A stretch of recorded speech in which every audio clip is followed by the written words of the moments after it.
If you can't put your phone down for 5 minutes, it's not your phone that's in control, it's your mind that's been captured. Marcus Aurelius didn't have notifications or endless scrolls, but he fought the same battle we do: distraction. Every swipe, every buzz, is a test of your discipline. The Stoics taught that mastery begins within, before you speak, before you act, before you even reach for that glowing screen. Because if you can't control your phone, you can't control your mind, and without control, freedom doesn't exist.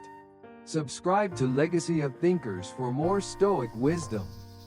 Watch the full video now, link below.